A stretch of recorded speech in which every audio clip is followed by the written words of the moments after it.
Camp Cloud it's a surveillance post, and it's also a checkpoint.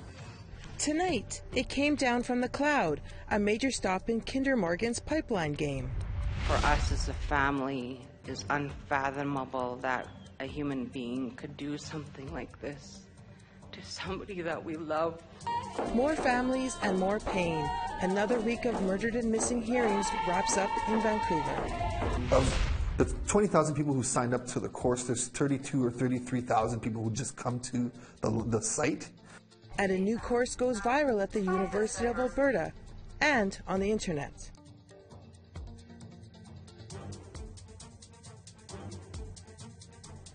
Good evening, I'm Beverly Andrews. Dennis Ward is away. Indigenous people planned on being arrested Saturday at the gates of the Kinder Morgan's Burnaby terminal. But for the first time in weeks, the RCMP weren't there to accommodate them. In the first of two stories tonight, Lori Hamlin tells us why. Hundreds of people joined in solidarity with Grand Chief Stuart Phillip and Chief Bob Chamberlain from the Union of BC Indian Chiefs in blocking the gates to Kinder Morgan's Burnaby tank farm. We are one voice that we should not have to bear the threats and the consequences of a catastrophic tanker spill or pipeline rupture in the province of British Columbia. And so we're saying no. The answer is no. Kinder Morgan plans to triple oil from Alberta's tar sands to the west coast to sell to Asian markets. The project was approved by the Trudeau government in November 2016, but the pipeline runs through unceded territory and doesn't have consent. Saturday's protest represents the latest escalation in a growing fight by Indigenous peoples to gain recognition for Indigenous title and rights. I cannot see how a government can embrace the UN Declaration on the Rights of Indigenous People, which includes free, prior, and informed consent, as a bare minimum human rights standard, and then declare something in the nation's interest. The demonstrators blocked the gates for hours, but the police never came. But on Sunday, Kinder Morgan made a surprise announcement. They're restricting all non-essential spending because the BC government is also battling the project. The oil giant is threatening to pull the plug if it fails to reach an agreement with BC and other stakeholders. Grand Chief Stuart Phillip says this move is a major victory. You can't build a pipeline in the face of such determined opposition. Simply put, you cannot build a pipeline in a war zone. But the fight is far from over. While touring a new oil sands mine in Fort McMurray, Trudeau reiterated his support for the project. Our government has been unequivocal. This pipeline is in the national interest and will get built. Lori Hamlin, APTN National News, Burnaby. And we would like to hear what you have to say about this or any other story. Here's how to contact us. Send an email to news@aptn.ca, like our APTN News Facebook page, follow us on Twitter @APTN News, or go to our website, aptnnews.ca.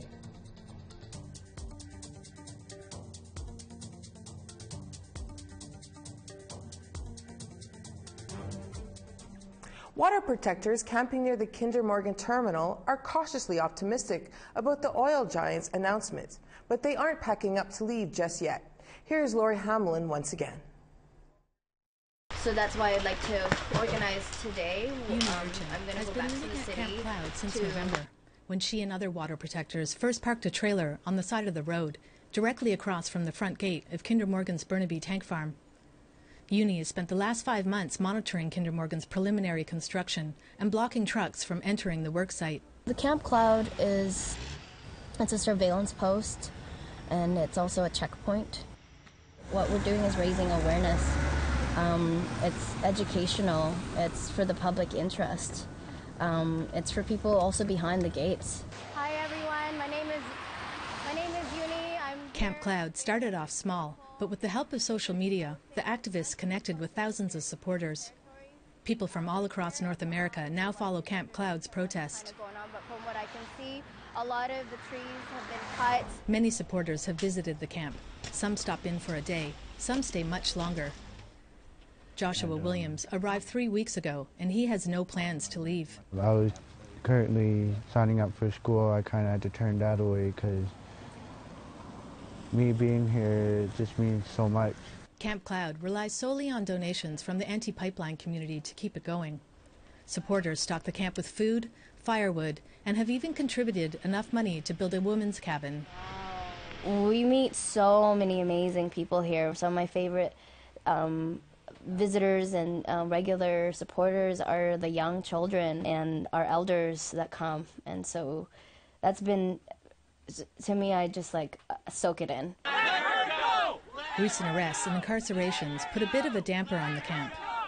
Water protectors had to defy a permanent injunction granted to Kinder Morgan last month in order to continue their surveillance work and to block trucks from getting through the gate. The injunction prohibits anyone from going within 5 meters of the oil giant's work sites. So it's really frustrating and confusing why there are people that want to interrupt and intrude or take away this beautiful community that are standing together. Kinder Morgan's announcement threatening to cancel the project is good news for the protesters, but it's far too early to pack up. The water protectors are in court today, and they say they will continue to keep watch until the fight is completely over. We have one shot, and this is our time right now as young people to really like spread the message across to everyone that water is sacred. Like, we're very fortunate to have this water here. We gotta defend it by all means possible. Lori Hamlin, APTN National News, Burnaby. The country mourns with Saskatchewan this week.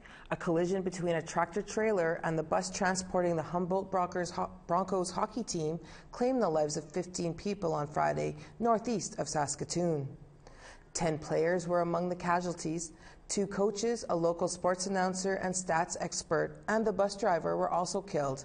The team was traveling to Nipawin for a playoff game when the northbound bus collided with the westbound tractor-trailer. The driver of the tractor-trailer was not injured. 12 others remain in hospital. 4 patients in critical condition, 4 in serious condition, and 4 in stable condition. An update now to a story from last week out of the Stoney Nakoda First Nation in Alberta, where 1 child was found dead and 14 others rushed to hospital with flu-like symptoms. Alberta RCMP say an autopsy on the 4-month-old girl has been completed, but additional testing will be required to determine exactly what killed the infant. Alberta Health Services says the patients admitted were suffering from a variety of common respiratory viruses.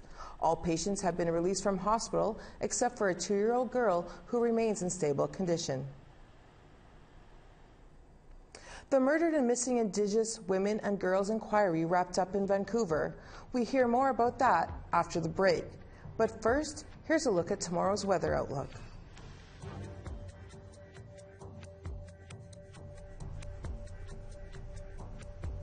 Partly cloudy in Charlottetown at +2, sunny and 4 in Halifax. Sunny in Kuujjuaq and -12, more sun in Happy Valley Goose Bay and -2. Cloudy and +2 in Val-d'Or, more cloud in Montreal and +4. +3 and partly cloudy in North Bay, sunny and +8 in Toronto. Some snow and -1 in Big Trout Lake, partly cloudy in Thunder Bay and +4. Sunny and 0 in Norway House and La Pas, more sun in Churchill, -14. Partly cloudy and +2 in Gimli Harbour, sun and +2 in Brandon. Sunny and +3 in North Battleford and Saskatoon, more sun in Estevan, +4. Uranium City is -11 and sunny. La Ronge is also sunny at 0.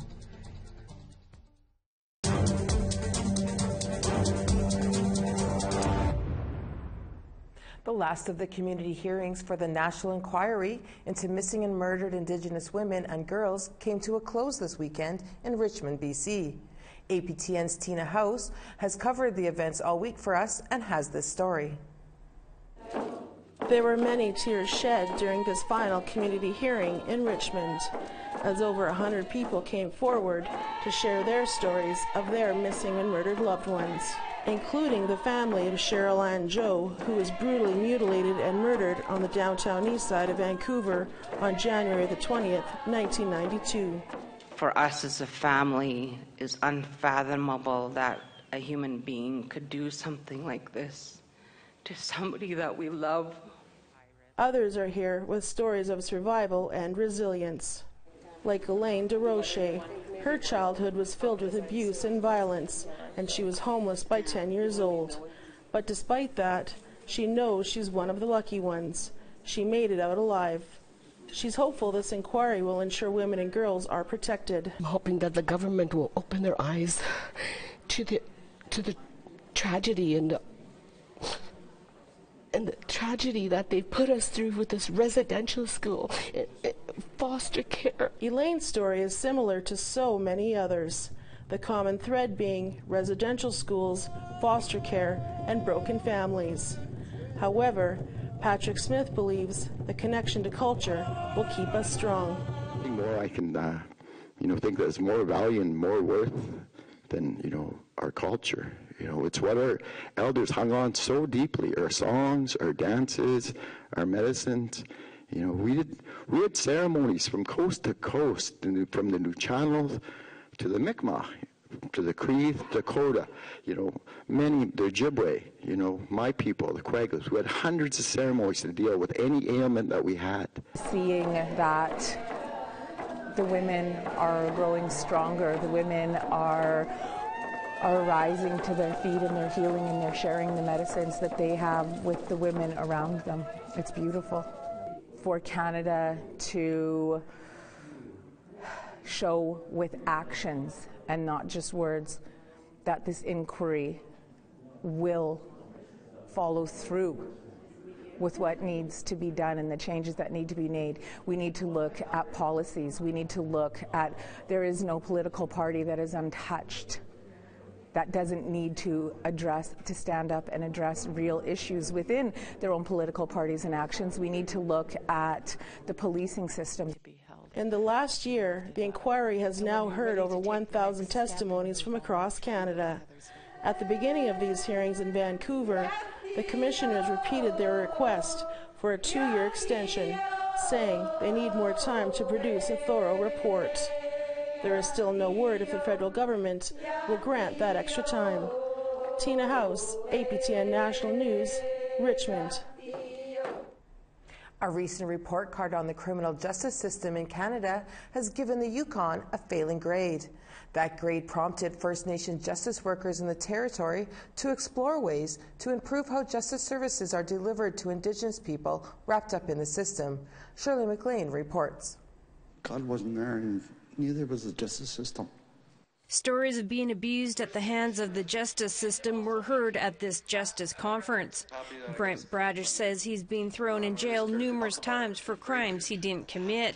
He told his story during a presentation from Benjamin Perrin, who co-authored a report card that gives Yukon's justice system a failing grade. Perrin, a law professor with UBC, says 1 out of 3 Indigenous people in the territory will go to jail. The justice system isn't fair. If you have a justice system that's disproportionately sending, one group to prison in huge numbers, and then we know their treatment in that is not good either. It's cascades and becomes worse. It was that report released from the Macdonald-Laurier Institute that prompted the Council of Yukon First Nations to poll in justice workers from around the territory to examine how they can improve that rating. Justice has been, in my opinion, it was on the back burner for a long time. And that was just because nobody was talking about it. Nobody really understood what was even happening. Discussions focused on programs that work for First Nations, like land-based healing and restorative justice, where people convicted of minor crimes can access elders and other community-based programming geared towards healing the legacy of trauma from colonization. And we like to take our elders out. The discussion isn't new, says May Stewart. Her community of Watson Lake has had a restorative justice program in place since the early 90s. What they need is more buy-in from non-Indigenous agencies. We need the resource people, the RCMP, Crown, Legal Aid, to use our system. It's there. We have elders that are willing and ready to take on any client that they refer to us, but they just have to do it. And the people that you really need to talk to are the ones that are on the streets right now, that don't want to talk about it, are too afraid to, and they have to keep drinking to hide it. Also, an ongoing study of the Whitehorse Correctional Centre will soon shed more light on what discrepancies in the system are adding to the failing grade. Shirley McLean, APTN National News, Whitehorse. The University of Alberta offers an online course on Indigenous history that has gone viral. We will find out what makes it so popular after the break. But first, here's a look at the rest of tomorrow's weather forecast.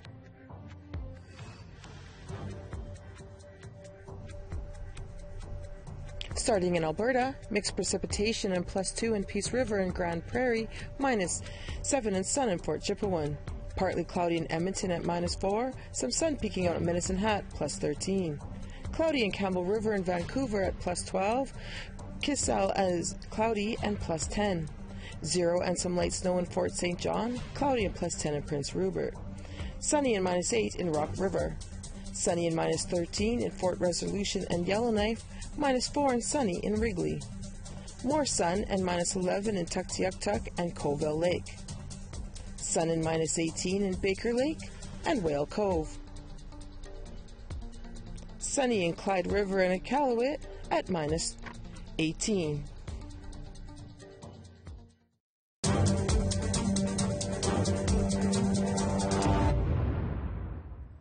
Since 2016, the University of Alberta has offered a free online course on Indigenous history. In those 2 years, over 20,000 people have registered. APTN's Chris Stewart finds out what's making this course so popular. Teachings are developed specifically to describe the collective lived experiences and date back thousands of years. Despite this diversity, this is from a free online course offered by the University of Alberta called Indigenous Canada. The course has 12 modules that tells Indigenous history from contact up to today, and it is written and presented by Indigenous and Métis people. It began as a faculty project in 2010 by Dr. Tracy Bear and Elena Rosen. It was put online in 2016. Paul Garrow now heads the course. We wanted to have like an introductory course that covers both history and contemporary experiences of Indigenous people in Canada and have an Indigenous voice at the center, right? Tracy and Elena and our faculty decided to push that forward and make that come true. a key principle is to live in balance and maintain peaceful internal and external relations. Jennifer Ward's job at the university is to help promote Indigenous perspectives with professors and programs. She took the course last year. She was impressed with the content offered. Being Indigenous and doing a degree in Indigenous pedagogies, I thought, well, maybe I know a lot of it, but what I found when I actually took the course is that there was lots to learn, and I know that I still have lots to learn. Module 1 is about worldview, then Module 2 is about fur trade, and then we talk about treaty, and then we talk about residential schools. The course has surpassed the university's expectations. It is run through Coursera, who have partnerships with 149 universities around the world. Indigenous Canada is the most popular online course in Canada. The reception's been ecstatic. It's been really good. So of the 20,000 people who signed up to the course, there's 32 or 33,000 people who just come to the site. And it's mostly in Canada, and we have like a 98.7 approval rating. The next session begins April 16th. You can visit Coursera.org to sign up. Chris Stewart, APTN National News, Edmonton. We now have that interview with Willow Fiddler about the investigation into the Thunder Bay Police Services Board by Senator Murray Sinclair. Willow, you met with Senator Sinclair's investigation team this morning. Can you tell us what they're investigating? Yeah, Beverly, the investigation team being led by Senator Murray Sinclair is investigating the Thunder Bay Police Services Board. This is going on at the same time as another investigation into Thunder Bay Police Services being conducted by the Office of the Independent Police Review Director. This one being led by Senator Sinclair is specifically for the board, though, and specifically looking at whether or not the board is fulfilling its mandate to provide public oversight to the Thunder Bay Police Service. Both of these investigations are started in response to a call from First Nations leaders from Anishinaabe Nation and from Treaty 3 last spring, when trust in police and an overall public confidence in police was at an all-time low, especially for First Nations people in Thunder Bay. The investigation team wanted to speak with you for your reporting on a Thunder Bay Police Service. Why is it important that they speak with you? Well, of course, we know APTN National News, we cover stories that impact and affect First Nations and Indigenous people.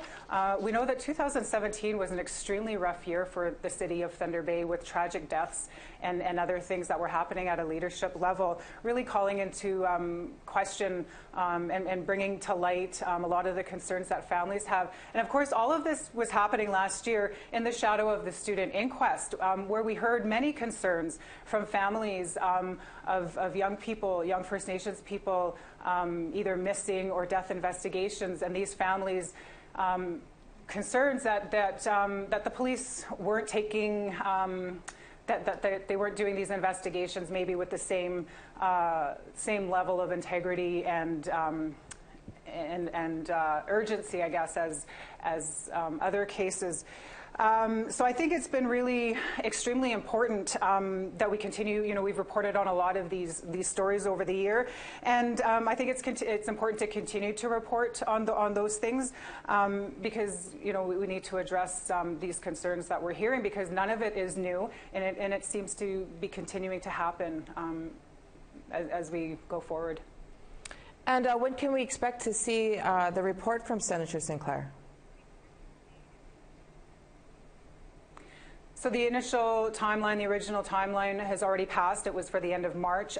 That's been extended now to this summer. So we're looking either July or August of this coming summer, and very well it could be released around the same time as the findings from the review of the police services. So there's two big reports coming up this summer that we are eagerly waiting for the findings on. Well, thank you, Willow, for talking to us and about this interview that you had, and we'll hear from you soon. Thanks, Beverly. That is your APTN National News for Monday. Stay tuned. An encore presentation of Dennis Ward's Investigate documentary After Standing Rock will air next. It's a great look back on the movement. Have a wonderful night.